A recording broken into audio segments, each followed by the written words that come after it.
Many parents notice that their child is mostly okay during the day but struggles a lot during the evenings.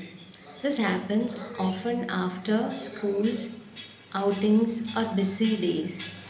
Children spend a lot of energy holding it all together during the entire day, listening, following instructions, meeting expectations.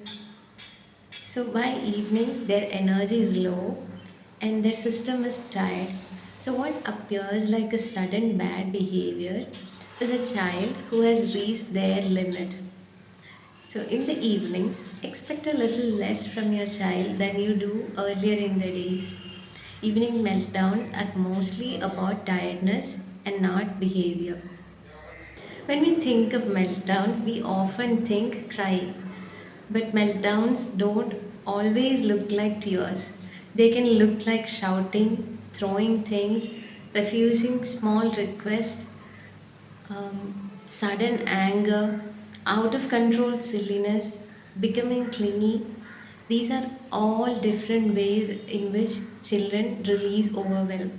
Crying is just one form, and different children expresses emotions differently. So when your child meltdown in the evening, instead of asking them, why are you behaving like this? Ask yourself, what might be overwhelming right now? Meltdowns can be loud and confusing, not just emotional. Is my child doing this on purpose?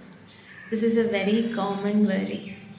When meltdowns happen in the evening, it can feel intentional, like they are testing our limits or refusing to cooperate.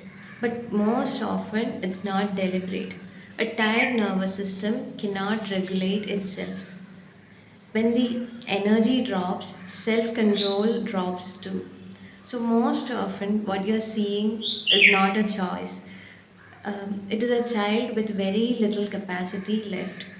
So instead of correcting them, pause and ask yourself, does my child have the capacity for this right now? Evening meltdowns are mostly about capacity and not intention. Many parents ask, why does my child behave better outside and falls apart at home? Outside, children are trying really hard to keep it all together. At home, they feel safer. Home is often a place where they don't have to perform anymore. The hardest emotions comes out with the people they trust the most. This doesn't mean that you're doing something wrong. It is often a sign that they trust you and they feel safe with you. So instead of seeing home meltdowns as a failure, see it as a sign of safety. Children release their emotions where they feel the safest. When a meltdown happens, the first instinct often is to stop it quickly. But the most helpful first step would be to slow down. Lower your expectations in that moment. Reduce demands. Stay nearby and stay calm. You don't have to teach or correct anything in that moment. And your calm presence helps them to regulate.